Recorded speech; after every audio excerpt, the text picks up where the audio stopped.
Entonces, en cualquiera de los casos, pues, como propósito de esta lección es que vean cómo es la clase completa de alguna forma. Otra cosa interesante es, como les había mencionado, muchos de los textos pues no los conocen, no los ubican y pues mi propósito en clase normalmente es que conozcan estos textos, ¿no?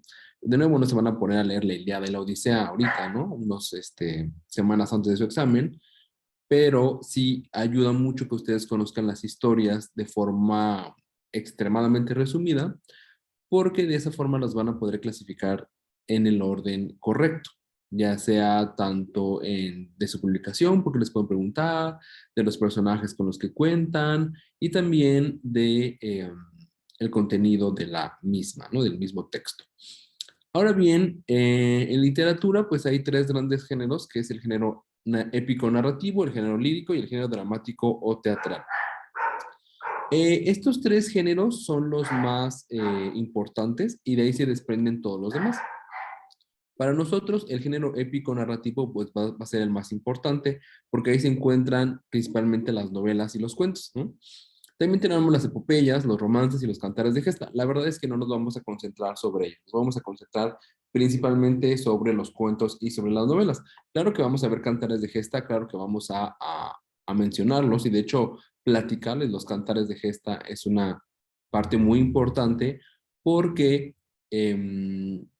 pues son los que menos conocimiento tienen. Y la verdad es que no los culpo, pues son textos medievales, de historias un poquito raras, entonces es normal que pues no los conozcan, o si los conozcan, pues no sepan bien de qué se trata, ¿no? Entonces en clase nosotros lo que hacemos es ver estos cantares de gesta, los vamos analizando, los vamos platicando, y la verdad es que al final se terminan dando cuenta de que pues, son hasta cierto punto o incluso llegan a ser divertidos. Del género lírico tenemos a las canciones, las elegías, las egloglas, las odas, las sátiras. La verdad es que de todo esto no es que no sean importantes, sino que del género lírico se ve en concreto lo que nos pregunta del género lírico, que es todo aquello de las sinalefas, el cuento de sílabas poéticas, etcétera, ¿no? Esa es la parte más importante de esta sección del género lírico. Y del género dramático o teatral sucede muy semejante a lo que pasa con el género épico. En el dramático o teatral, pues los subgéneros no es que no sean relevantes, pero no es tan importante identificar a qué subgénero pertenece cada obra, sino más bien identificar la obra y saber qué es una obra de teatro, ¿no? Saber qué es un texto del género dramático, del género teatral y que tiene como intención ser representada en público, ¿no? Entonces, conocer las diferentes historias ayuda mucho al momento de el examen para que las puedan clasificar de forma apropiada, ¿sale? Muy bien, del género épico y del género narrativo, pues existen aquí algunas elementos que hay que tomar en consideración, sobre todo entre el verso y la prosa. ¿Qué es el verso y qué es la prosa? ¿No? Estos son dos conceptos muy importantes que se tienen que aclarar antes de que siquiera podamos hablar de ejercicios o hablar de textos de cualquiera de los géneros o subgéneros de la literatura. Que algo esté escrito en verso quiere decir, como aparece en la diapositiva, que está formado por palabras o que está estructurado de cierta manera, sobre todo de forma rítmica. Esa es la parte más importante.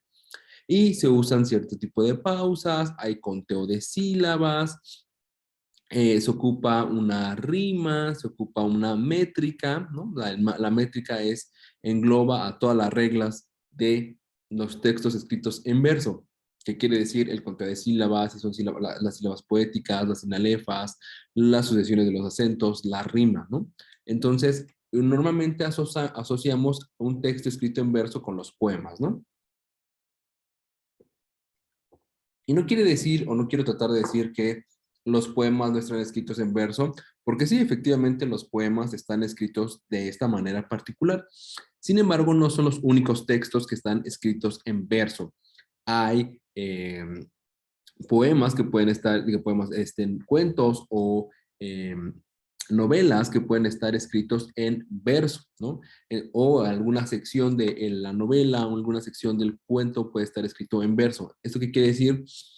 Que no solamente los poemas están escritos de esta forma particular, ¿no? O sea, hay más, ¿no? Esa es una parte importante que hay que tener en consideración. Y la prosa este es lo más común. O sea, cuando tú le escribías ahí un poema a tu ex y le jurabas tu amor, o te escribían un poema y te juraban su amor, estaba escrito seguramente en verso, ¿no? Ay, sí, las rosas son rojas, pero las violetas son violetas, no sé, whatever. Cualquier cosa que fuese un poema. Y la prosa, esto es diferente. La prosa es la manera natural que tiene el hablante de hablar tal cual, valga la redundancia, pero de forma escrita. Entonces, cuando tú le escribes, le escribiste una carta o te escribieron una carta contándote qué estaban haciendo o platicándote que te querían, pero no de forma poética, o sea, sin hacer rimas ni nada por el estilo, sin dar tanto cringe, por decirlo de alguna forma, pues la prosa es seguramente la forma en la que estuvo escrito ese texto, ¿no? Entonces, esa es una diferencia que parece como que esto que no, ¿por qué estamos viendo esto? Esto no es tan relevante para mi examen, pero sí lo es. Sí lo es porque entendiendo estos elementos es lo que nos permite a nosotros establecer los ejercicios que te van a preguntar en el examen, ¿sale? Entonces, esta es una parte bien importante. Ok. Y aquí tenemos un ejemplo de un texto escrito en verso. Dice que cuando se desprometen las promesas, la infame soledad es un partido mejor que la peor de las sorpresas. Como vemos, está escrito de forma, digamos, poética. Está escrito en verso, ¿no? Tiene este lenguaje rimbombante, hasta se pone, ahí se inventa una palabra, ¿no? Que es la de desprometer. Tú puedes prometer algo, ¿no? Pero no lo puedes desprometer. O sea, tú haces una promesa y entonces decides o no cumplirla, que en teoría estás obligado a cumplirlo. Y pues no puedes desprometer, ¿no? Así, ¿sabes qué? Te lo desprometo, se cancela. Ya, o sea, dice mamá que siempre no. Obviamente no puedes hacer eso. Entonces, bueno, no deberías. Pero aquí el autor, que en este caso es Joaquín Sabina, pues se da esta como licencia poética en la que permite, se crea ahí una palabra, ¿no? En que nos permite, obviamente, este y otros elementos darnos cuenta de que es un texto escrito en verso, ¿no?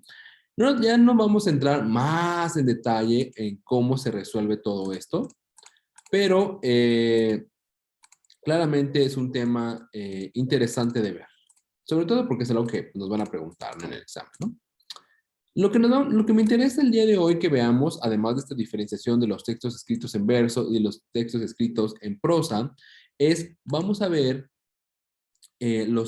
muchos textos que están escritos en prosa, ¿no? Que son los textos que están escritos de forma convencional, la manera en la que hablan los hablantes nativos, ¿no? De cierta lengua. Y vamos a empezar a hablar del género narrativo y vamos a hablar de los subgéneros, ¿no? Del género narrativo, que es el género más importante para nosotros. El género narrativo está escrito de forma principal en prosa, no en verso. Sin embargo, hay algunos subgéneros del género narrativo que están escritos en verso, ¿no? Aquí, en el género narrativo, su característica principal es que justamente hay un narrador, hay alguien que está contando la historia y los hechos están protagonizados normalmente por personas o seres personificados. Esto es una aclaración importante porque ¿qué es un ser personificado? O sea, puede ser un ser, un ente, pero que tiene una personalidad. O sea, yo puedo hacer un cuento, por ejemplo, de una planta que tiene varios amigos y se llevan muy bien, pero hay una plaga y cómo luchan contra la plaga, por decirlo así. Estos serían seres personificados. La planta obviamente no tiene una personalidad, ¿no? O sea, no es como que las plantas en su casa tengan ahí personalidades supermarcadas, pues obviamente esto no sucede, ¿no? Sin embargo, en los cuentos, en las novelas, en cualquier texto de este tipo, pues sí tendrían personalidad, ¿no? O sea, son textos que tienen elementos o tienen personajes que ya sean objetos, animales, pero están personificados, o sea, tienen una personalidad, tienen una forma de ser de alguna manera, ¿no? Aunque sea muy simple, pero la tienen. Muy bien. Y otra característica importante es que su estructura tiene un planteamiento, un desarrollo y un desenlace. Una característica importante que hay que tener en consideración aquí es que no necesariamente los textos del género narrativo tienen por qué empezar en el planteamiento. O sea, esto no necesariamente tiene que ocurrir así. En realidad es casi casi que lo opuesto, ¿no?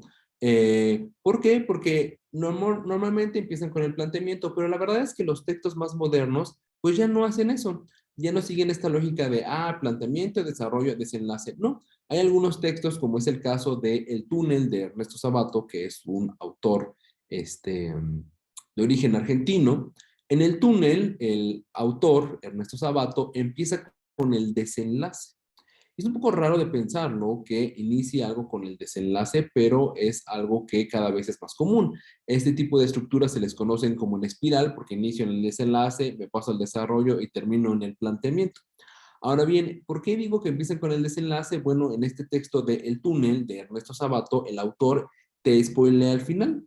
Te dice, te plantea un personaje brevemente, o sea, solo dice, yo soy Juan Pablo Castel y yo maté a María Iribarne, ¿no? Entonces te está spoileando todo, te está medio presentando un personaje y te dice que él mató a otro personaje de la historia. Y te dice que está preso por ese asesinato, o sea, está en prisión por ese asesinato. Ese es el desenlace de la historia, o sea, que mató a alguien y está preso. Ese es el desenlace de la historia. Y luego te empieza a desarrollar a los personajes. Te platica cómo eran, qué estaban haciendo, cuál era la relación entre ellos, y termina en un planteamiento, porque de hecho termina casi que presentándote a los personajes de forma completa. Entonces, no hay esta lógica de planteamiento, desarrollo y desenlace, no aplica para todos los textos, ¿sale? Entonces, sí tienen que tener estos elementos, pero el orden no es necesariamente planteamiento, desarrollo y desenlace. Ahora bien, vamos a hablar de los cantares de gesta. Los cantares de gesta son un subgénero del género narrativo que tiene como característica que son textos que están escritos en verso y se les conocen como poemas épicos. Entonces, en el examen, estos textos los vamos a acomodar o los agruparíamos en los poemas épicos. Son poemas al final del día, aunque pertenezcan al género narrativo. Es un poquito raro porque uno pensaría que por ser poemas se agrupan en el género lírico, sin embargo, no cumplen con las características del género lírico. ¿Por qué? Porque aquí cumplen con las características del género narrativo, que quedamos que eran que hay un narrador que cuenta una historia, hay un planteamiento, hay un desarrollo y hay un desenlace de las historias.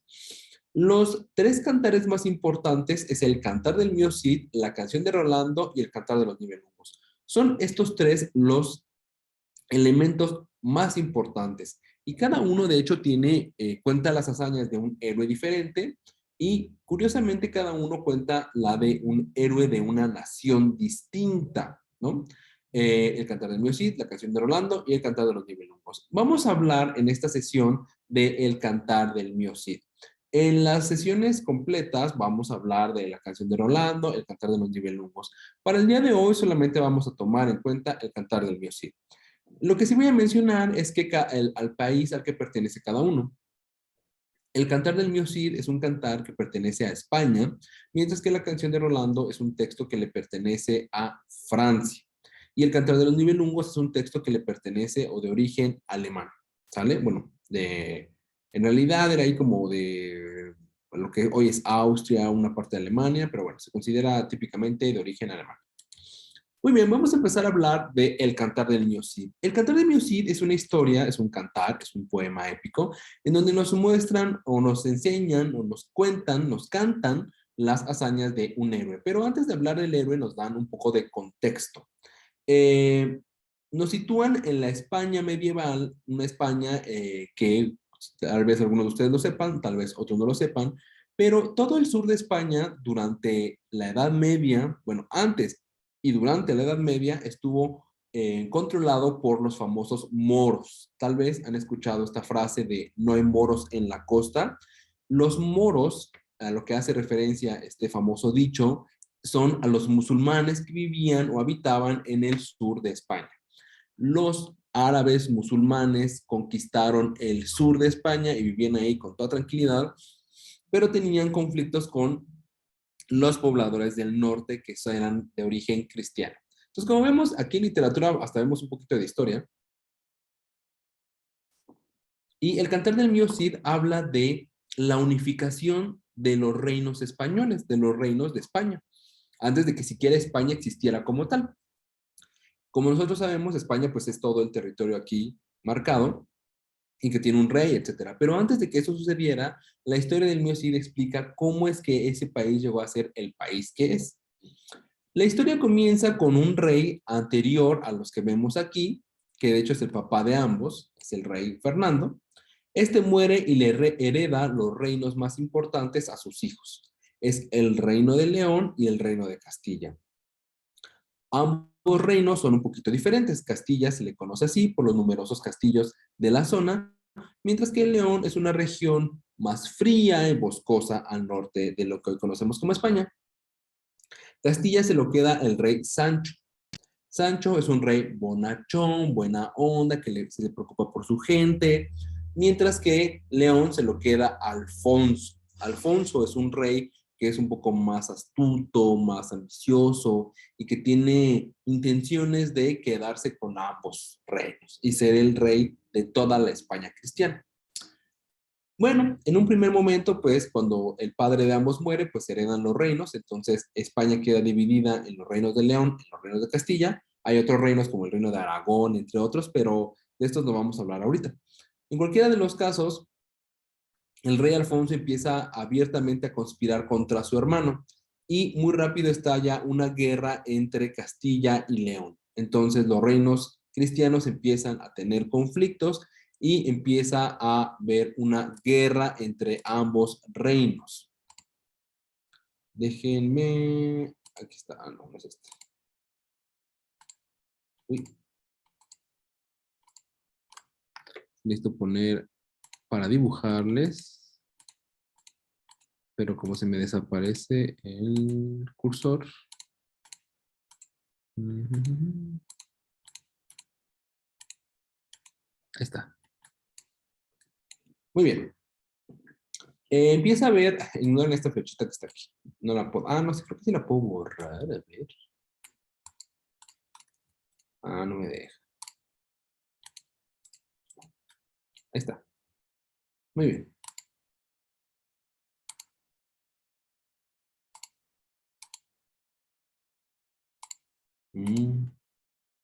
Ahí está.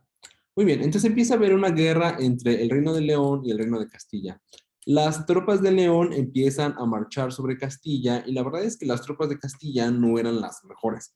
Eran como mucho menos numerosas y estaban peor equipadas. Sin embargo, el rey Sancho, este personaje de aquí, tenía un as bajo la manga. Puso al frente de sus tropas al campeón de Castilla. ¿Qué es un campeón? Bueno, básicamente cada reino se acostumbraba durante esta época, tanto en León, Castilla y casi cualquier reino europeo, pues tener un campeón, que era el soldado más preparado, más equipado, mejor preparado en todos los aspectos, tanto espiritual como académico, como en artes del combate, por decirlo así. Y el rey, el campeón de Castilla, es el héroe de nuestra historia, que tiene como nombre Rodrigo Díaz de Vivar. Rodrigo es fiel a el rey de Castilla, que en este caso es Sancho. La guerra empieza y las tropas de León empiezan a atacar Castilla y empiezan a ganar la guerra. Pero en cuanto Sancho pone al mando de su ejército a Rodrigo, el campeón de Castilla, la suerte de Castilla se revierte y ahora es Castilla quien tiene la ventaja gracias a las estrategias militares de el rey, de Rodrigo Díaz de Vivar, que es el campeón de Castilla. Pronto vencen a las tropas de León y entonces el rey Alfonso se da cuenta de que va a perder la guerra, pero también sabe que hay más de una forma de ganarla. Sabe que si deja las cosas como están, las tropas de Castilla van a terminar aplastando al ejército de León, así que decide rendirse y le dice a su hermano Sancho, ¿sabes qué? Vamos a vernos en una ciudad que esté entre León y Castilla para acordar un acuerdo de paz. Pero le dice, hay que vernos en la noche porque va a ser muy humillante que León tenga que firmar la paz con Castilla porque fuimos nosotros los que empezamos la guerra. Entonces, Sancho, que no era muy listo, dice, claro que sí, y entonces encamina a esta ciudad entre ambos reinos, pero cuando iba en camino, unos mercenarios pagados por Alfonso interceptan a el rey Sancho y lo matan. Matan al rey Sancho y ahora el rey Alfonso es el rey de toda la España cristiana, ¿sí? Ya sin su hermano, ahora él es el que va a gobernar tanto León como Castilla. Sin embargo, surgen algunos inconvenientes. ¿Qué inconvenientes surgen? Bueno, básicamente lo que pasa es que ahora la gente tiene como cierta sospecha porque ellos no saben que efectivamente fue Alfonso el que mandó matar a su hermano, sino que en realidad piensan que fueron ahí unos bandidos que querían robar a el rey Sancho. Entonces, ¿qué es lo que va a suceder? Básicamente lo que va a suceder ahora es que la gente empieza a desconfiar del nuevo rey, del rey Alfonso. Entonces, Rodrigo, que había jurado servir al rey de Castilla, ahora el rey de Castilla, pues era Alfonso. Rodrigo, el héroe de nuestra historia, pues decide ayudar a su rey, decide ayudar a Alfonso. Es por eso que le dice a Alfonso, ¿sabes qué? Para calmar a la gente y que la gente regrese a estar de tu lado, pues deberías de jurar con la Biblia en la mano que tú no mandaste matar a tu hermano. Obviamente Rodrigo tampoco sabía si efectivamente el rey había hecho eso o no, aunque tenía sus más que razonables dudas al respecto. Al final, Alfonso como que no le gusta mucho la idea de tener que hacer eso de jurar que él no había matado a su hermano y todo, pero así lo hace y al final la gente se queda como satisfecha con eso.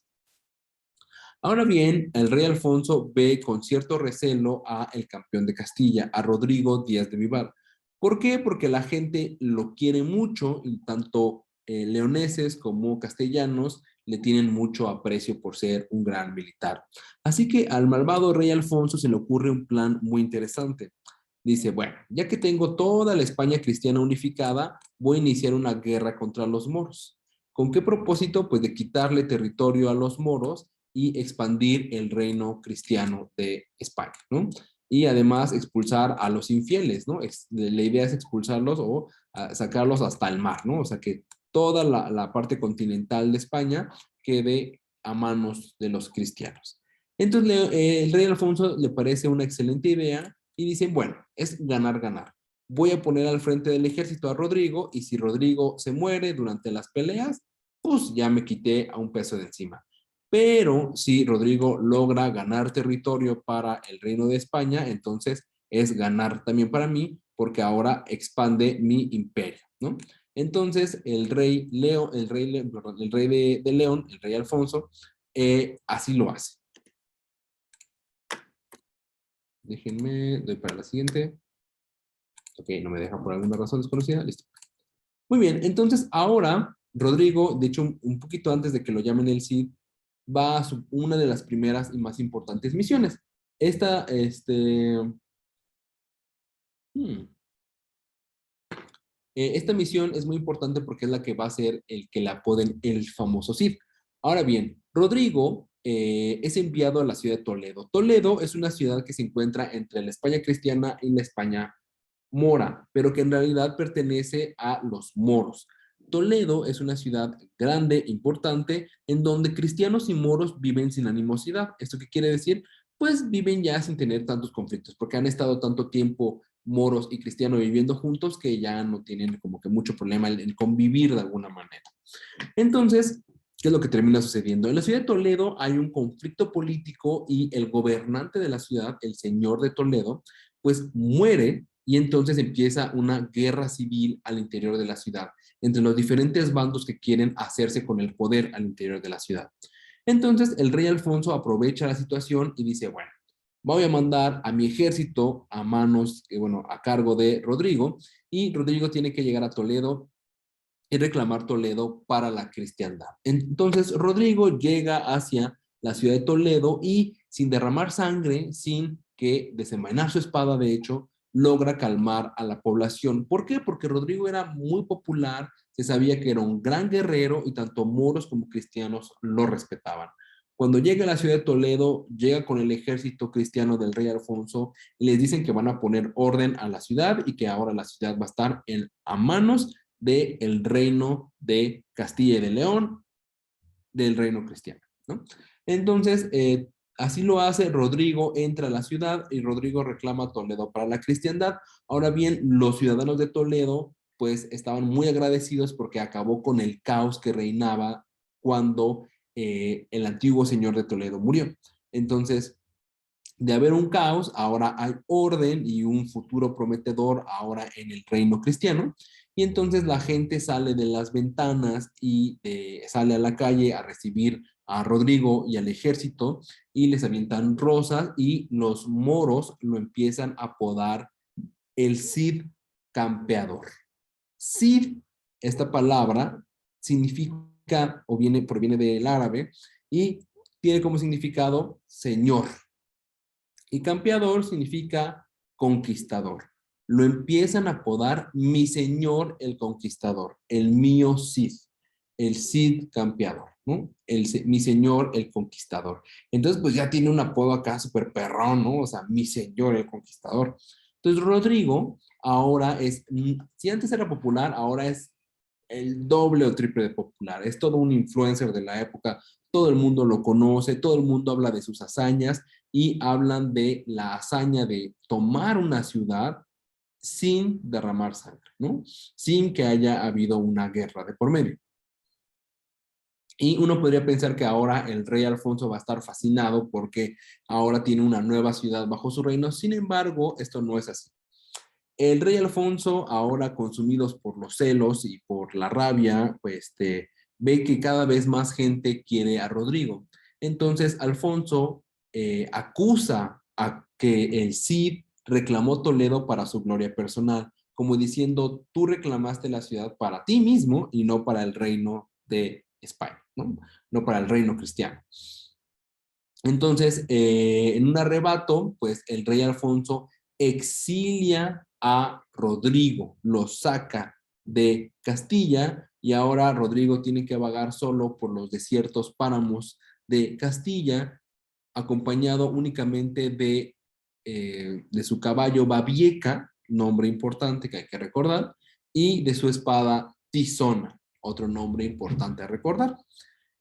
Rodrigo tenía una esposa y tenía dos hijas. Las hijas y la esposa son enviadas a vivir a un monasterio, ¿no? Las mandan a ser monjas, básicamente.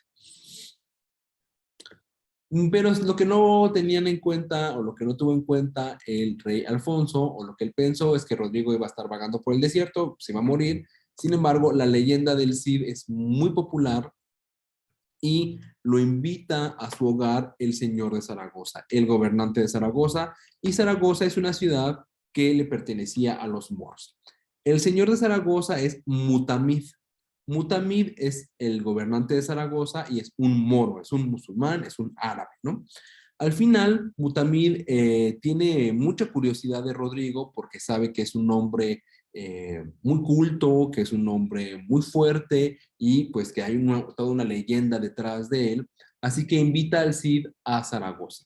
Se entrevista con él y cuentan que Zaragoza era una ciudad preciosa con canales de agua internos dentro del palacio de la ciudad, en donde Mutamid recibía ahí su comida o los anuncios. Entonces Mutamid tenía su estudio por donde pasaba un canal de agua, en donde le llevaban, ahí le ponían su comida y viajaba y nada más la recogía. Muy conveniente el asunto.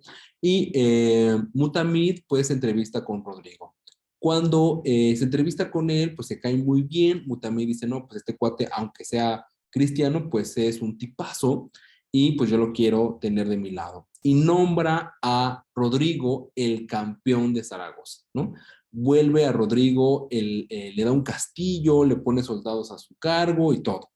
Entonces, esto lo único que hace es enloquecer al rey Alfonso porque él pensó, bueno, pues ahora el Cid ya no lo tengo aquí, ya no me va a estorbar y pues se va a terminar muriendo porque está exiliado y nadie lo va a ayudar, pero resulta ser que Mutamid lo acoge, lo ayuda y ahora lo vuelve el campeón de Zaragoza.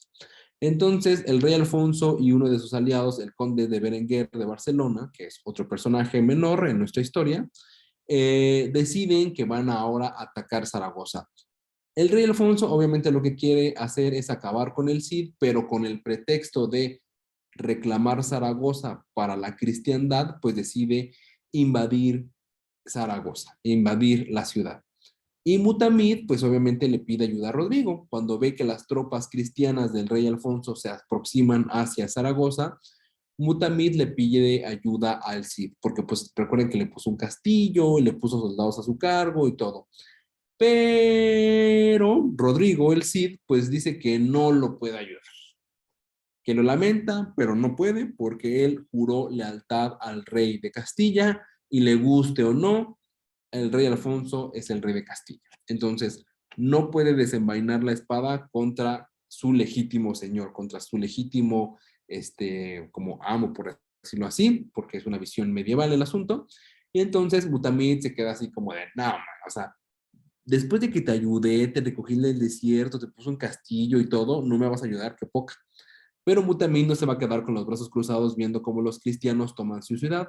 Así que Mutamid le pide ayuda a otros moros, especialmente a Yusuf y los bereberes. Los bereberes era un grupo de musulmanes, de árabes musulmanes, que azotaban todo el norte de África liderando una guerra santa.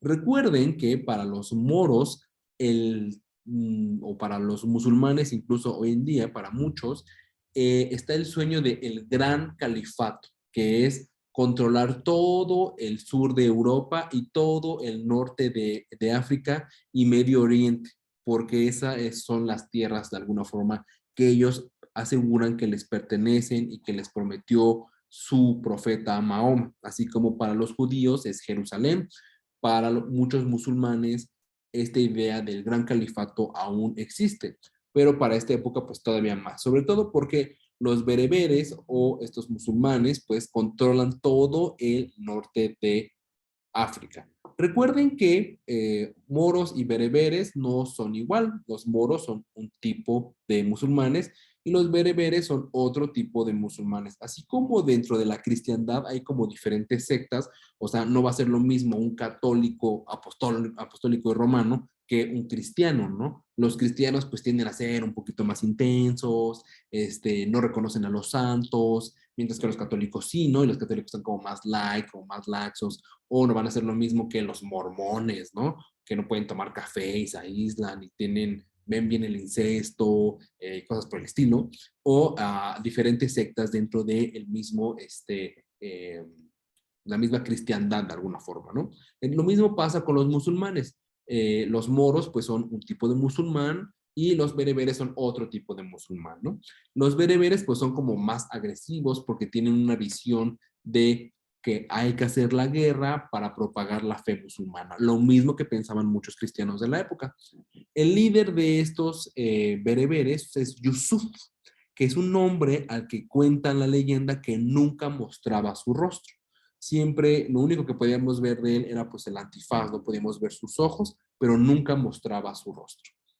Los bereberes reciben el comunicado de Mutamid, el que gobernaba Zaragoza, y entonces los bereberes a cargo de Yusuf deciden cruzar el estrecho de Gibraltar, que es este espacio entre España y África, que es un estrecho muy delgadito que une ambos continentes. Cruzan el estrecho de Gibraltar y llegan a la España mora y deciden atacar a las tropas del rey cristiano, ¿no? De las tropas del rey Alfonso. Sin embargo, Mutamid recibió mucha más ayuda de la que esperaba. Estamos hablando de que llegaron cientos de miles de soldados bereberes que andaban en camello y que hacían armaduras con piel de elefante. Entonces, los bereberes son muchos más y superan el número de 2-1 a los soldados cristianos. O sea, por cada soldado cristiano hay 2 soldados bereberes, ¿no? Entonces, el rey Alfonso se da cuenta de que pues, ya la regó y entonces le pide ayuda a Rodrigo. ¿Por qué? Porque si Rodrigo y los soldados que él tenía a su cargo no intervienen por los soldados cristianos, pues los bereberes van a derrotar al mayor ejército cristiano de España y van a dejar a toda la España cristiana a merced de los musulmanes. Entonces, nada más hacía que el rey Alfonso lo pidiera para que Rodrigo interviniera y Rodrigo interviene, derrota a los bereberes y derrota a Yusuf y lo expulsan de regreso al norte de África. Y entonces uno podría pensar que pues ahora el rey Alfonso estaría contentísimo porque pues ya lo salvó por segunda ocasión. Sin embargo, esto no es así. En realidad, ahora con el pretexto de que Rodrigo se tardó demasiado en ayudarlo, pues decide volverlo a exiliar. Pero esta vez Rodrigo tiene más dificultades porque ahora los moros no lo quieren porque traicionó a Mutamid, ¿no? Traicionó a ese moro que lo ayudó y que le dio todo porque no lo ayudó cuando lo necesitaba. Entonces, pues ahora está más solo que nunca. Sin embargo, la leyenda del Cid sigue siendo muy legendaria de alguna forma y reúne un ejército pequeño y le echa el ojo a la bella Valencia. Valencia es la joya de la costa mora. Es una ciudad llena de palmeras, preciosa, que está en la costa del mar Mediterráneo y que es la joya de la costa mora. ¿Por qué? Porque es la ciudad mora más importante. ¿Por qué es la más importante? Porque es el punto de encuentro entre el mundo de África, Medio Oriente y Europa. Es el puerto principal de los moros en Europa, ¿no? Entonces, las mercancías que provienen del norte de África y de Medio Oriente llegan a Valencia. Rodrigo decide atacar Valencia y de hecho captura la ciudad, pero esta vez ya no se la entrega al rey Alfonso, se queda él gobernando la ciudad de Valencia. Cuando Yusuf y el resto de los moros se enteran, bueno, de los musulmanes, se enteran de que Valencia ha caído a manos de un cristiano, dicen que no lo, o sea, piensan que no lo pueden dejar así. No podemos permitir que la ciudad más importante esté en manos de un cristiano. Entonces, Yusuf y sus tropas se reagrupan y por mar y por tierra deciden atacar la ciudad de Valencia. Entonces, por mar y por tierra deciden sitiar la ciudad. Si ustedes no saben qué es un sitio, básicamente es que rodean esta ciudad, que típicamente es una ciudad que está amurallada, y nadie entra ni nadie sale. ¿Esto qué quiere decir? Pues la gente que está atrapada al interior de la ciudad, pues no puede salir, obviamente, y les cortan el suministro de agua y los suministros de alimentos. Y esperan a que la ciudad se rinda mientras empiezan a atacar las murallas para crear huecos y poder entrar y tomar la ciudad. Una de las técnicas que ocupaban para que las ciudades se rindan es una técnica que después los españoles ocuparon para tomar Tenochtitlán. Básicamente lo que hacían es que cuando los soldados que se encontraban afuera de la ciudad, alguno moría de alguna enfermedad, como fuese viruela, varicela, gripe, influenza, lo que fuera, tomaban el cadáver de ese soldado y lo catapultaban al interior de la ciudad. ¿Con qué propósito? Pues hacer que la enfermedad se propagase al interior de la ciudad y eso acelerar el proceso de rendición de la ciudad. La población se enferma y pues deciden rendirse y los soldados que están afuera puedan entrar y tomar la ciudad. Esta técnica después los españoles, como les digo, lo usaron para tomar Tenochtitlán, pero bueno, en este caso son los moros, son los musulmanes los que están tomando, entre moros y bereberes, son los que están ocupando esta técnica para tomar Valencia. Rodrigo, el Cid, sabe que no va a poder aguantar él solo, así que le pide ayuda al rey Alfonso. Pero el rey Alfonso no tiene mucha prisa en ayudar. Dice que sí lo va a ayudar, pero el rey Alfonso tiene un plan secreto. Él dice, bueno, a ver, ¿cómo está la cosa? Rodrigo tiene la ciudad de Valencia para él. Entonces, es una ciudad muy importante. Yo quiero esa ciudad, pero la tiene Rodrigo. Pero lo están atacando los árabes. Entonces, ¿qué hago? Lo que voy a hacer es que voy a mandar mi ejército, pero les voy a pedir que vayan arrastrando los pies, o sea, que vayan lentísimos. ¿Por qué? Porque lo que yo quiero es que los soldados a cargo de Rodrigo que están al interior de la ciudad se desgasten mucho y desgasten también a los soldados que están afuera. Entonces, los bereberes van a desgastarse atacando Valencia, van a derrotar a Rodrigo, pero cuando lo hagan ya van a estar muy desgastados y cuando llegue yo voy a poder vencer a los bereberes, vencer a Yusuf y quedarme con la ciudad. Entonces, ese es su plan maestro. Sin embargo, no contaba con los planes del propio Rodrigo. Rodrigo, que está atrapado al interior de la ciudad, sabe que tiene que hacer algo, sabe que las tropas del rey Alfonso no van a llegar a tiempo. Entonces lo que él tiene que hacer es hacer algo ya. Y se le ocurre una idea muy interesante y decide salir por la noche con un grupo pequeño de soldados y atacar, hacer escaramuzas con los soldados que están afuera, no para matarlos, sino para robarles. ¿Robarles qué? Robarles armas, robarles comida, camellos, lo que sea, y luego regresar al interior de la ciudad para que la ciudad aguante lo suficiente en lo que llegan las tropas del rey Alfonso. Eso es lo que hacen las tropas de Rodrigo, atacan por la noche a los bereberes que se encuentran por fuera de la ciudad para robarles. Sin embargo, esto sale mal y hieren de muerte a Rodrigo. Nuestro héroe ahora está herido de muerte, lo regresan al interior de la ciudad, pero cuando su esposa Jimena, que ya regresó con él, ya salió del monasterio y regresa con él, lo ve, se da cuenta de que pues Rodrigo no va a pasar la noche. O sea, Rodrigo se va a morir, pero también sabe que sin su Cid para defender la ciudad, los soldados van a perder la moral y los bereberes van a poder tomar la ciudad. Entonces, eh, aquí entra la parte como mitológica del cantar, porque a Jimena se le ocurre una idea muy rara en donde dice, bueno, pues voy a tomar el cadáver de Rodrigo, le voy a poner otra vez su armadura, lo voy a montar en Babieca, su caballo, le voy a atar la espada tizona en la espalda para que se vea derechito y voy a subir a Rodrigo o el cadáver de Rodrigo en Babieca a la torre más alta de la ciudad para que la gente, los soldados lo vean y piensen que Rodrigo está vivo.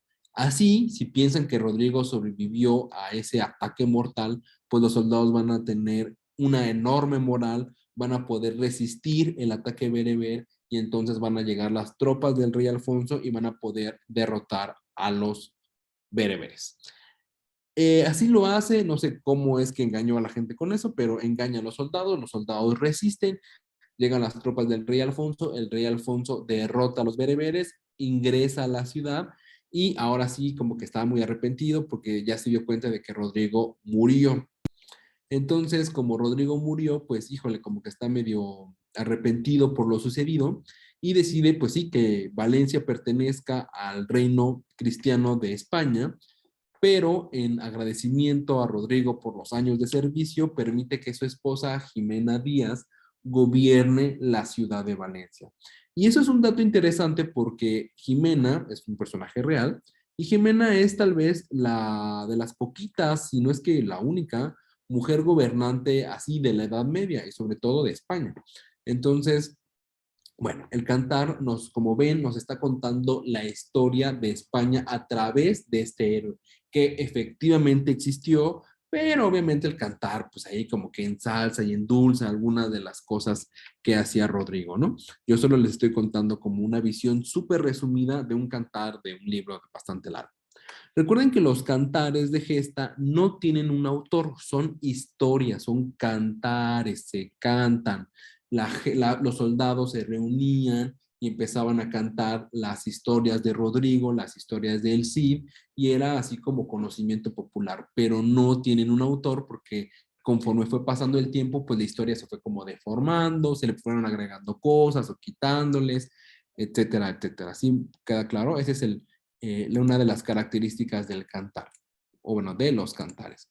La verdad es que es una historia interesante y las demás historias, la canción de Rolando y el cantar de los Nibelungos son historias muy graciosas porque tienen elementos muy raros, pero no los vamos a ver en este momento, ¿sale?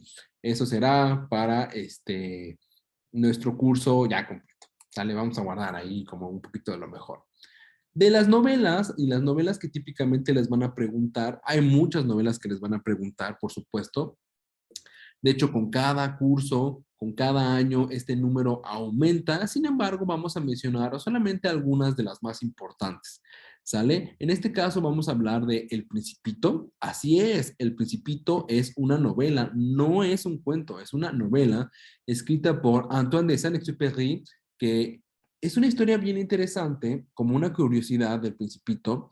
Si ustedes no han leído El Principito, no han tenido infancia, vayan y lean El Principito. O sea, es un libro muy cortito, precioso, con muchas enseñanzas fáciles de entender, muy lindo el libro. La verdad es que vale mucho la pena y es muy corto. Así que si no saben qué leer, es un excelente libro para empezar a leer, ¿sale? Pero una curiosidad del Principito es que la historia comienza con un piloto que se encuentra perdido en el desierto. Y justamente Antoine de Saint-Exupéry, él era piloto, perteneciente a la Fuerza Aérea Francesa y le pasa justo eso. Como una curiosidad, entonces, Antoine de Saint-Exupéry dice que la historia del Principito es cierta, que él se lo encontró cuando él se perdió en el desierto, ¿no? Y él siempre dijo que eso sucedió, ¿no? Obviamente no es cierto, pero bueno, es algo lindo de pensar que él menciona esto, que el autor menciona esto.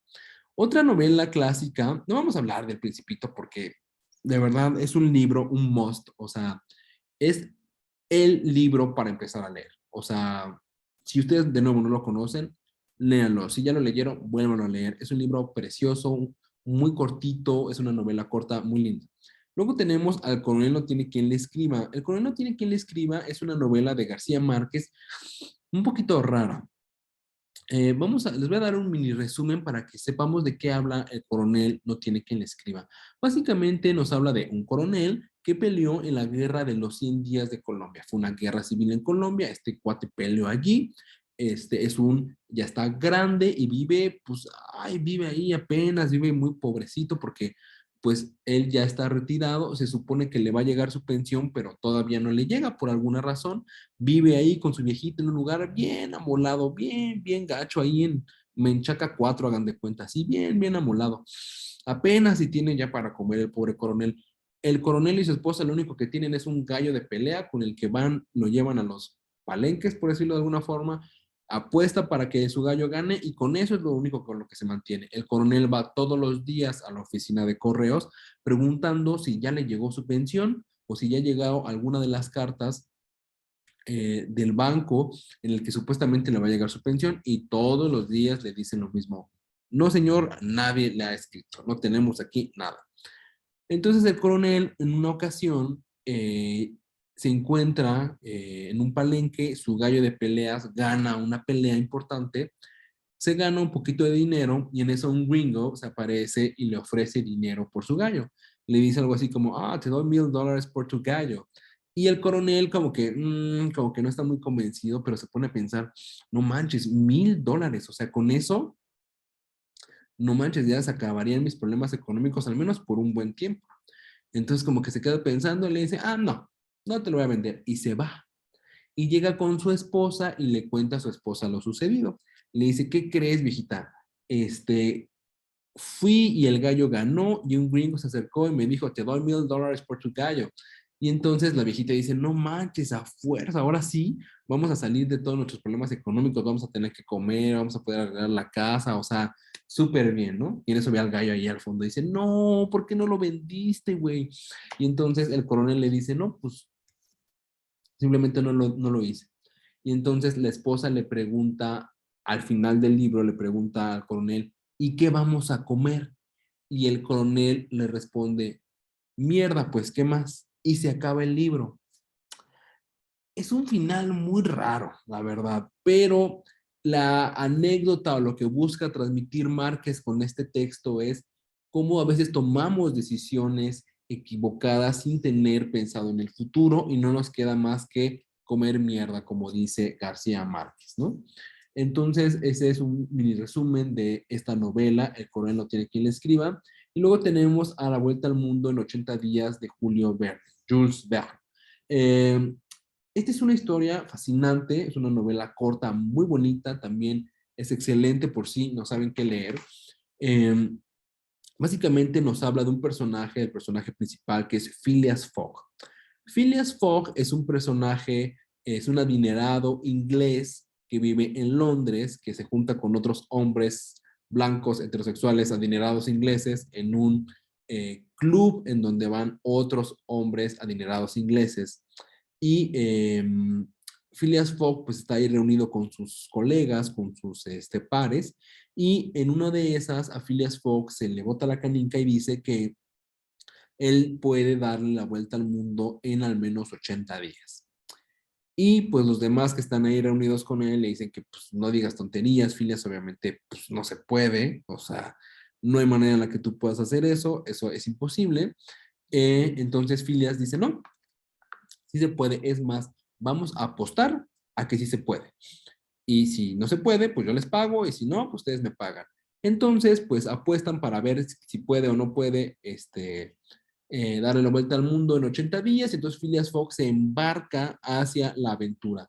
Sin embargo, conforme va avanzando, el cuento en un primer, el cuento, perdón, la novela parece como que es un libro de aventuras y ya, así de, ay, qué bonito, pero en realidad pronto te das cuenta de que Phileas ocupó la apuesta como un pretexto para salir de Inglaterra, porque cometió un crimen y está huyendo de Inglaterra, pero necesitaba un pretexto para salir sin levantar sospechas. Sin embargo, un detective a cargo del caso se percata y empieza a seguir a Phileas Fogg por el mundo. Y bueno, no les voy a spoilear el final para que se animen a leer. Muy bien, los cuentos. Los cuentos tienen ciertas características interesantes, diferentes a las novelas. Las novelas son textos más grandes en donde hablan de, sobre todo de lo humano, ¿no? De lo que nos acontece a nosotros, sobre lo que pensamos nosotros.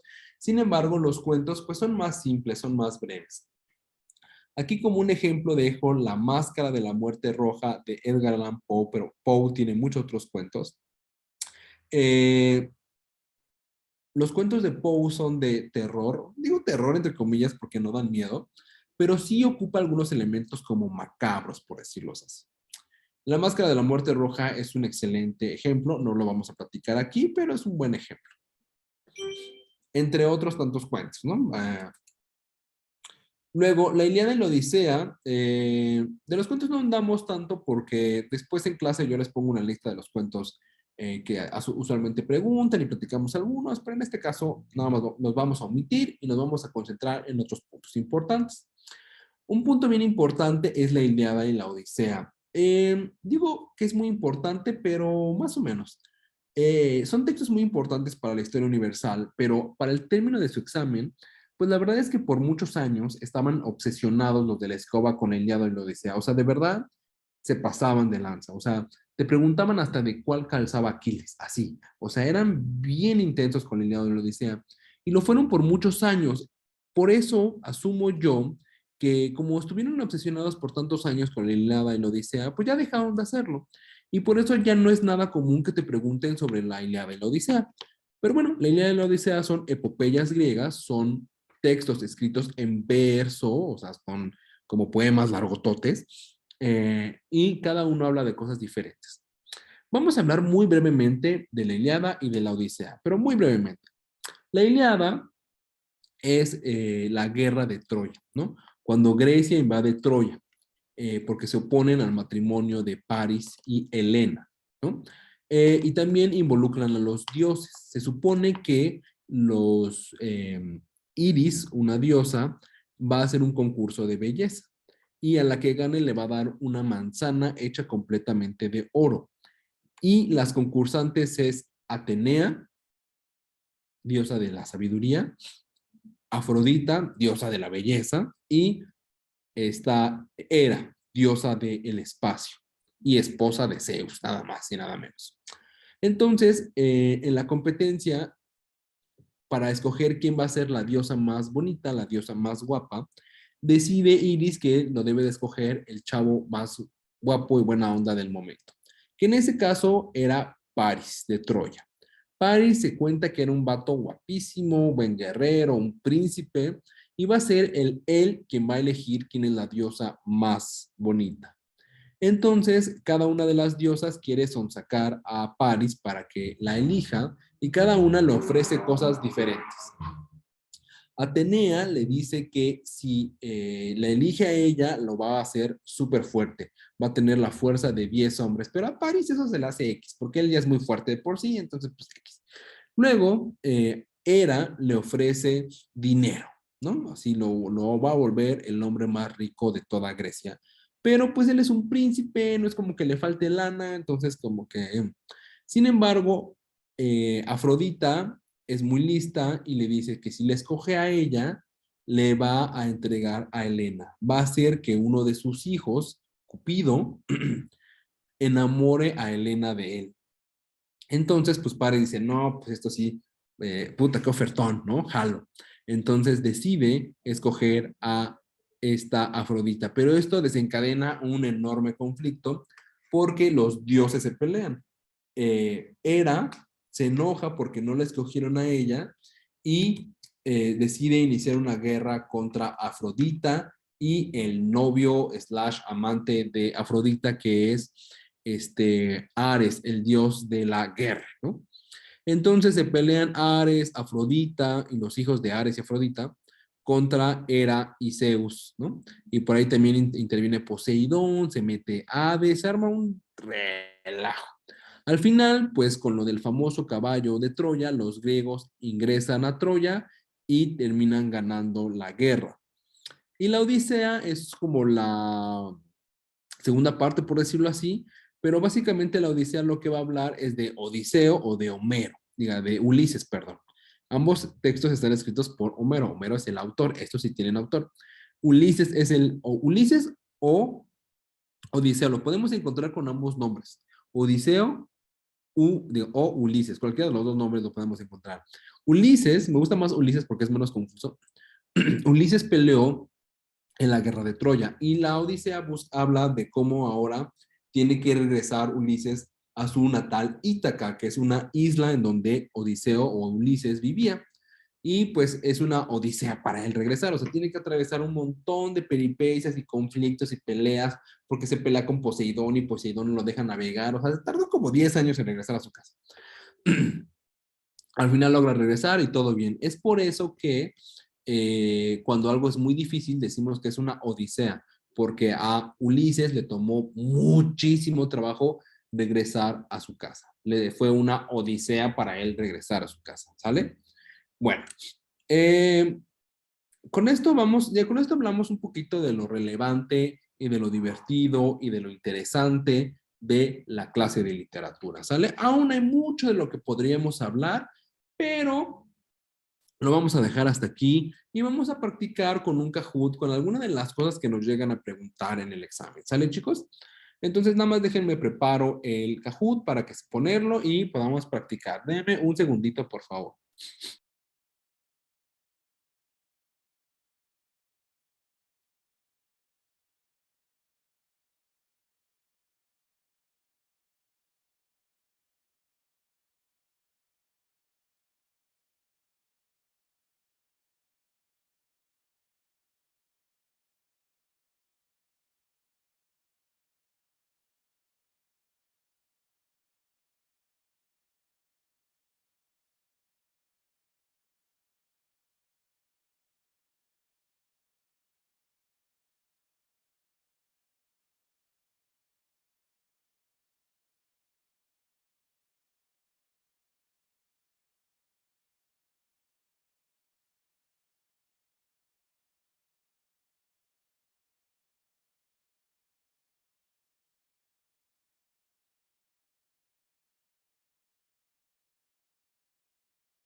Muy bien, chiquillos. Disculpen la tardanza. Estaba seleccionando cuál cajo ponerles.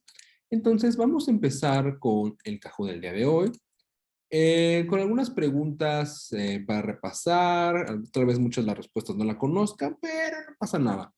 Para eso justamente es el Kahoot. Ya pueden ver aquí el código. Y pues recuerden que el Kahoot tiene como propósito practicar. Y una característica importante es que aunque ustedes no conozcan las respuestas, aún así, eh, practicar o hacer exámenes, en este caso como un Kahoot, aunque ustedes no hayan estudiado el tema, es como estudiar, equivale a estudiar, ¿sale? Entonces, eh, por eso en clase siempre los hacemos, aunque algunos temas no los hayamos visto, o tal vez no hayan quedado todos claros, o no lo hayan estudiado, se hacen porque los exámenes son otra forma de aprender, son otra forma de estudiar, ¿sale? Entonces solamente espero que ingresen todos ustedes y con mucho gusto damos inicio a este asunto, ¿sale?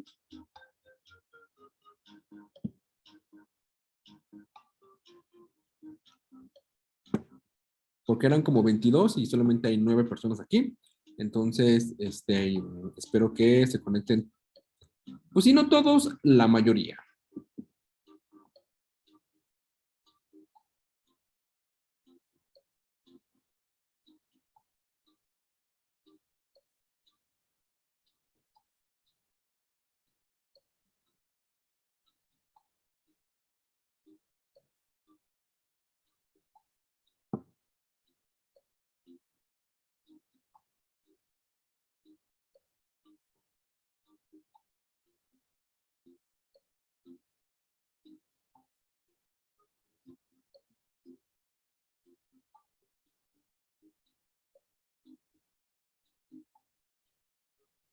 Ok, ¿listo? Vamos entonces a iniciar, ¿sale? Igual yo voy a ir comentando ahí las cosas más importantes de cada pregunta. Estos son como, vamos a emitir este. Bueno, lo pueden poner. Esta obviamente no cuenta, nada más es como para romper el hielo. ¿Cómo lo ponen ustedes? Es una cosa importante para la, no para la escoba, pero sí para la vida. Chan, chan, chan.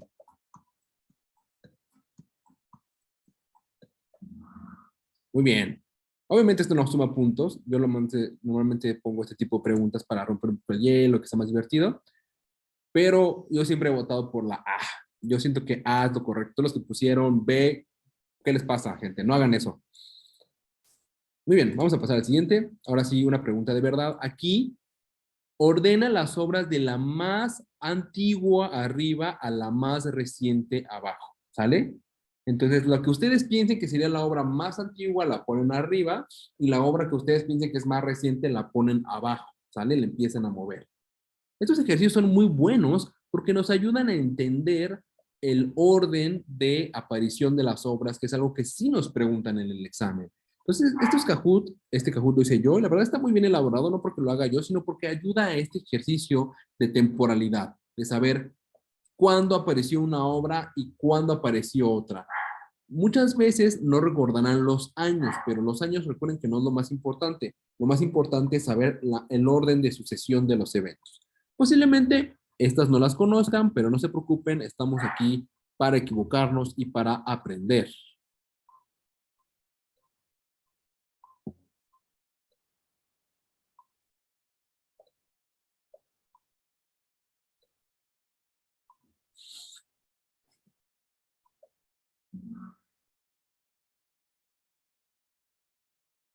Muy bien. Entonces, por ahí 4 personas lo pusieron bien, excelente. Lo más antiguo es el Mio Cid, porque recordemos que es una historia de origen medieval, entonces es muy antigua. Luego tenemos a Macbeth, que pertenece al Renacimiento, es una historia de Shakespeare. Luego tenemos a El Avaro de Molière, que pertenece al neoclásico. Y luego tenemos el retrato de Dorian Gray, que es por ahí de los 1800, o sea, mucho más para acá, ¿no? Muy bien, por ahí Carla, Valeria Trejo, Andrea J. y Julio Prieto son los que tienen ahorita mayor puntuación.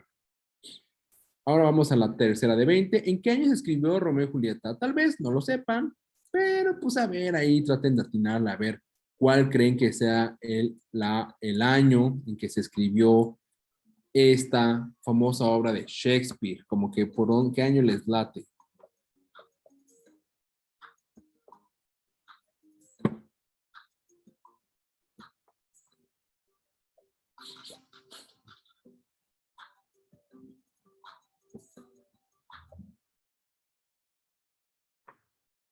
Muy bien, es de 1595. Recordemos que esta obra pertenece y todo lo que escribió Shakespeare pertenece a el Renacimiento, por ahí de los 1500 a los 1600.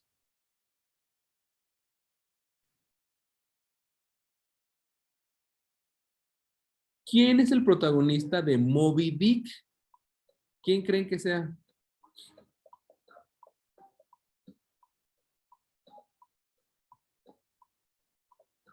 Yo pienso que está muy fácil, pero a ver, vamos a ver si es cierto.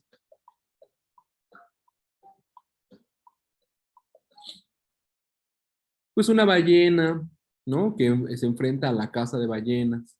Ujú. Entonces, Moby Dick pues, es la protagonista de la ballena, ¿no? Es quien de alguna forma narra la historia.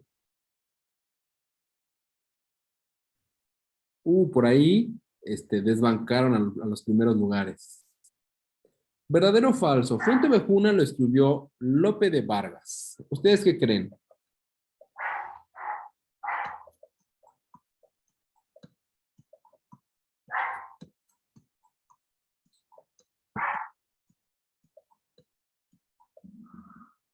Es falso. Quien escribió la obra es Fuente Ovejuna, escrita por Lope de Vega. Lope de Vega.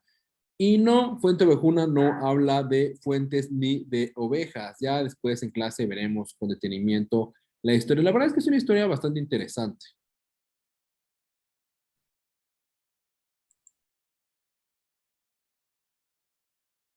¿En qué lugar transcurre Romeo y Julieta? ¿Dónde creen? ¿En qué ciudad de la bellísima Italia es que transcurre esta obra?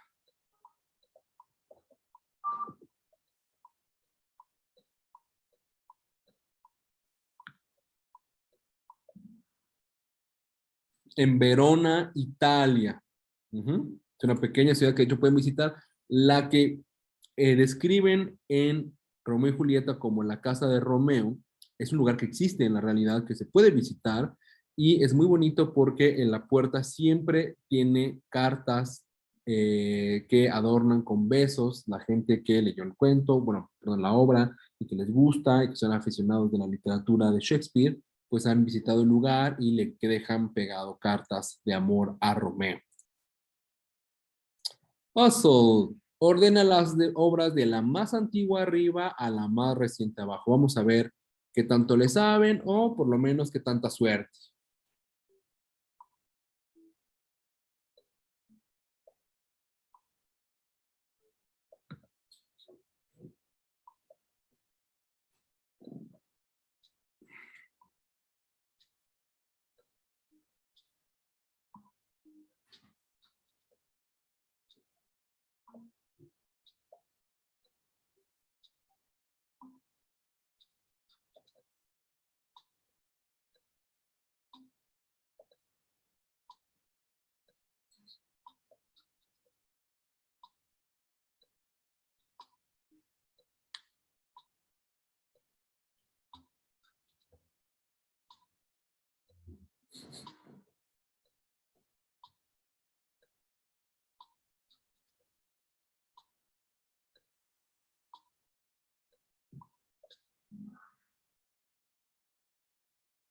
Muy bien. Entonces, por ahí nadie latinó. Entonces vamos a ver. Antígona es una obra de teatro escrita por, si no me recuerdo, Sófocles. Entonces pertenece a Grecia, entonces bastante antigua. Luego tenemos a Detente Sombra, que es un poema de esta Sor Juana Inés de la Cruz, que pertenece a la época barroca en la colonia de la Nueva España. Tenemos a Don Juan Tenorio, que pertenece al siglo de oro español.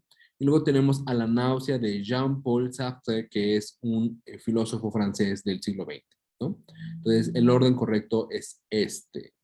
Entonces, por ahí la mayoría se equivocó, no pasa nada, de nuevo estamos aquí para aprender. Ya saben que Antígona pues es una obra de Grecia. ¿Cómo se llama el compañero de Sherlock Holmes? Está muy fácil. Bueno, más o menos.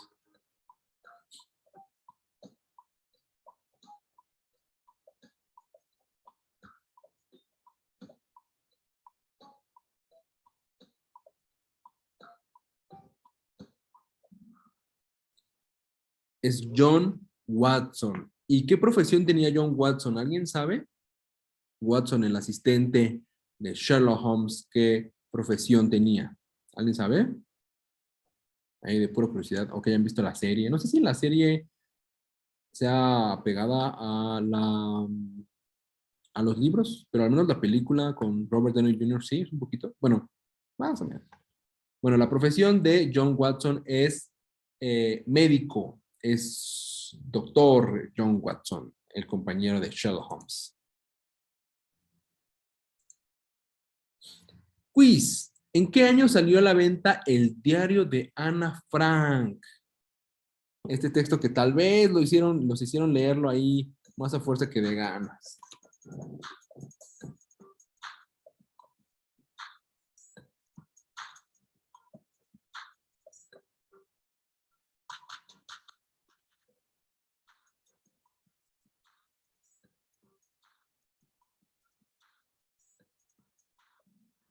Muy bien. Es de 1947. Muchos se van por esta de los 70 porque asumen que, pues bueno, el diario de Ana Frank es de la, bueno, habla de esta niña que es, fue, bueno, se la llevaron a los campos de concentración. Entonces, y de cómo se ocultaba de los nazis y todo esto, terrible por cierto. Y pues asumen que pues la guerra, más o menos la mayoría de ustedes saben más o menos como cuando acabó, que es en 1945, acaba la guerra. Entonces piensan que en 1947 es muy pronto para publicar el libro, pero no, efectivamente. Fue en el 47, no hasta los 70, sino en el 47. Muy bien, llegamos a la mitad. Luego aquí, ¿qué profesión ejercía antes de conocer a Sherlock? Ah, bueno, esta ya la mencioné yo, ¿no? No sabía que venía aquí, ya todo el mundo sabe, son puntos extra.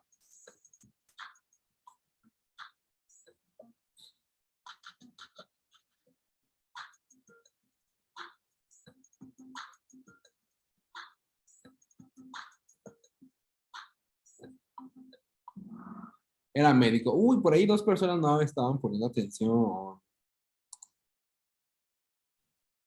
Muy bien, vamos con la siguiente. ¿Quién escribió Las Mil y Una Noches? Uf, una pregunta bastante difícil.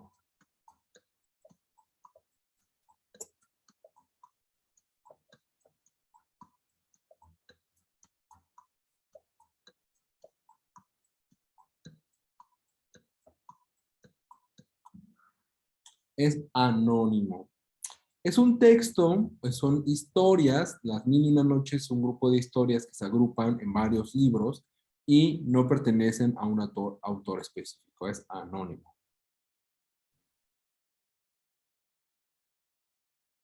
¿En qué año se ambienta el libro? Ahorita van a ver, ¿qué libro? Los libros de Harry Potter, como en qué años se ambientan estos libros?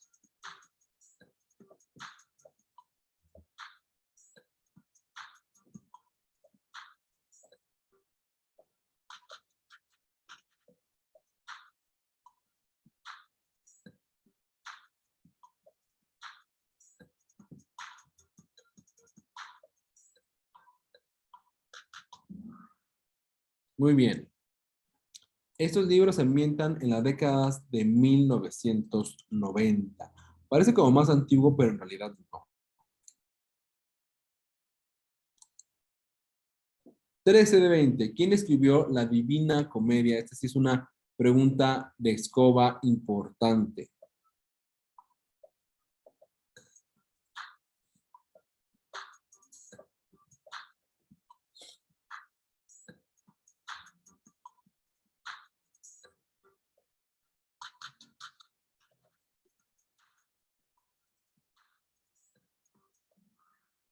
Muy bien, es Dante Alighieri. ¿no? Es el autor de La Divina Comedia. ¿Quién escribió el ingenioso hidalgo Don Quijote de la Mancha? Otra pregunta de escoba. Está muy fácil esa.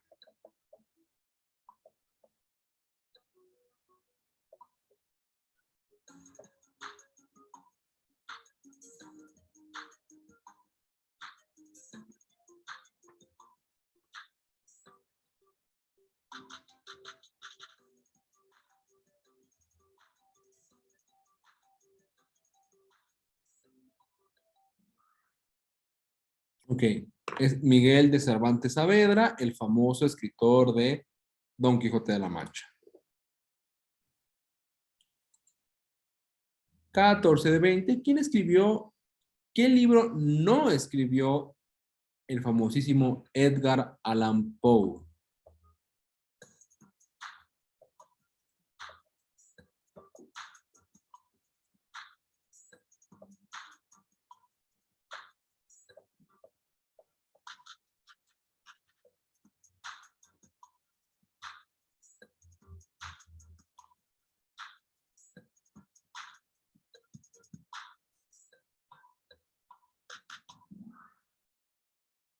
Muy bien.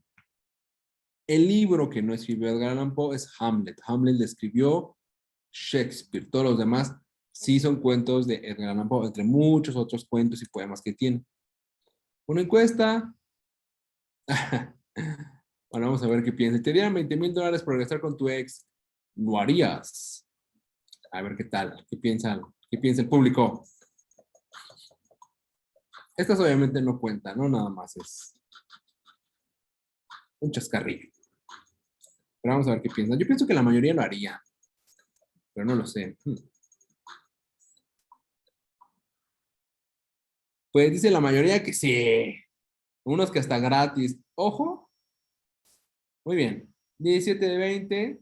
¿Qué enfermedad tenía la protagonista de Bajo la misma estrella? Este libro de John Green, que después salió a la pantalla, fue todo un fenómeno ahí. Que pegó fuerte.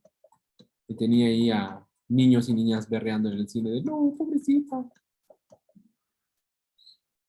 Exacto, tenía cáncer de tiroides. La verdad, es un cáncer bien fácil de tratar. No sé por qué tanto drama. O sea, se le quita la tiroides y ya, pero bueno, está bien. Muchos pensaban que tenía leucemia, ¿no? O sea, porque ya estaba muy grave el asunto y cómo sufría y todo, pero tenía cáncer de tiroides, no era tan grave. 18 de 20. ¿Quién escribió Harry Potter? Por Dios, esto es muy fácil. Esto es de literatura muy contemporánea, entonces es algo que deben de conocer. Digo, bueno, digo yo, ¿verdad? Porque han visto las películas, todos han visto las películas, tal vez se duerman viendo las películas, pero las han visto.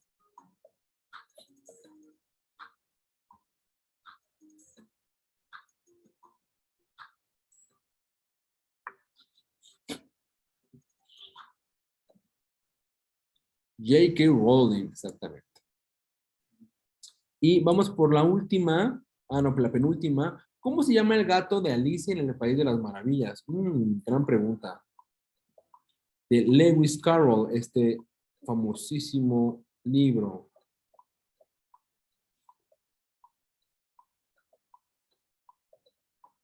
Muchos están así, ¿a poco tiene nombre? Sí, sí tiene nombre.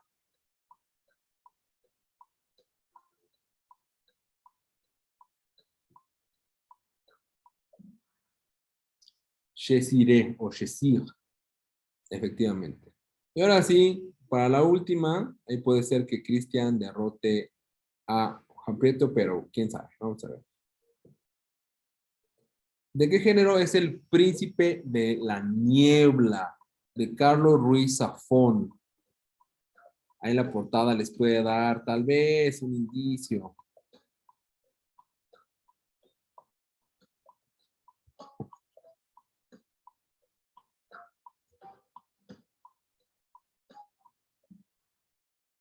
Muy bien. Entonces, ¿de qué género es El Príncipe de la Niebla? De misterio, digo, o Príncipe de la Niebla, ¿no? Como que el título también ayudaba un poquito. Entonces, el podio va a quedar de la siguiente manera. En tercer lugar, con 9 de 18 preguntas, tenemos a Carla. Con 12 de 18 tenemos a Sebastián. Y con 15 De 18 tenemos a Julio Cruz. Muy bien, felicidades a los ganadores. Y ahí los finalistas tenemos a Annie en el cuarto lugar ¿ya? Y a... Ay, no leí ahí en el kit. Muy bien, chicos. Bueno, básicamente llegamos a la final de esta... A ver, por qué hay un mensajito, lo que veo. Nunca he visto Harry Potter. No, ¿cómo que nunca he visto Harry Potter? Pues hoy, tu tarea de hoy es verlas. Ok, chicos, entonces, bienvenidos al final de, bueno, bienvenidos al final, eso no tiene sentido. Hemos llegado al final, eso sí tiene sentido. Hemos llegado al final de la sesión gratuita del día de hoy. Y como ven, pues hay mucho de qué hablar en literatura, muchos textos que ustedes no conocen, o que tal vez sí conocen o ubican, pero no bien, o sea, no saben de qué trata con certitud. Entonces, lo que vemos en clase es los analizamos, los platicamos. Me gusta pensar que de una manera amena, incluso divertida. De hecho, a mí me encanta la literatura porque me gusta contar historias y creo que lo hago bien. Y en clase es muy gracioso, por cierto. Luego parece ahí un stand-up porque están risa y risa con las historias. Y la verdad es que literatura es una materia muy bonita e incomprendida porque la aproximación que siempre han tenido con la literatura ha sido un poquito con un enfoque equivocado, ¿no? Como que estás en prepa y lo menos que te interesa a ti es que te pongan a leer la Ilíada o la Odisea o leer los diálogos de Platón, pues eso a ti no te importa, ¿no? La verdad, esa es la triste realidad. Y no es su culpa, no tiene por qué importarte Platón en la prepa, o sea, tendrían que aproximarte a la lectura de otra manera, ¿no? De una manera más amena, de una forma más interesante, de algo de los temas que a ti te interesan, ¿no? Que tú estás en la prepa, a ti lo que te interesa es, que tu crush no te habla, o que no le gustas a tu crush, o cosas por el estilo, ¿no? Sobre todo de relaciones es lo que más les gusta a ustedes, es como lo que más está ahorita con ustedes en su mente. Y pues obviamente hay muchos textos que hablan de lo mismo, hablan de las relaciones, de cómo mantener una relación, de cómo conseguir una, etcétera, de ligar incluso, ¿no? Que son temas que a ustedes les interesan, la verdad, y es ahí donde se debería de aproximar la literatura. Ya después, pues te podrá interesar Platón o por qué las enseñanzas de Platón servirían para tu vida cotidiana, pero bueno, la verdad es que para llegar a ese interés, pues no les llegan de la forma adecuada, no hay una aproximación adecuada en la literatura, en la educación de este país, y es una desgracia. Así que me gusta pensar que en mi clase despierto, tal vez no en todos, pero en muchos de ustedes, el interés por la lectura y por estos textos que les sirven, porque a veces pensamos que leer Platón o que leer estos textos viejos o novelas largas, pues no me sirve de nada, pero la verdad es que sí nos sirve, y no solamente para pasar su examen, sino también para la vida cotidiana. En cualquiera de los casos, pues muchas gracias por quedarse hasta el final y les deseo que nos acompañen en nuestro curso completo después, a partir del 8 de agosto. ¿Sale? Entonces, es todo por hoy, es todo de mi parte. Si tienen alguna duda, lo pueden hacer llegar en este momento. Si no hay ninguna duda, entonces nos veremos el jueves, creo que voy a dar otra clase. Y si no, pues por ahí nos veremos en el curso completo a partir del 8 de agosto. Deseo de todo corazón que se encuentren bien, que disfruten este martes nublado. Ojalá si llueva, llueve poquito. Y si andan fuera, anden con mucho cuidado. ¿Sale? Los dejo. Recuerden que soy el doctor Diego Bucher y estaré con ustedes en las materias de literatura, biología y geografía en el curso completo. También si van para medicina, yo me encargo de el curso premédico. ¿Sale, chicos? Entonces les deseo que estén muy bien, cuídense mucho, espero hayan disfrutado la clase y hasta luego. ¿Sale? Y de nuevo, muchas Muchas gracias por estar gracias. aquí. De nada, que estén muy bien. Hasta luego. Hasta luego.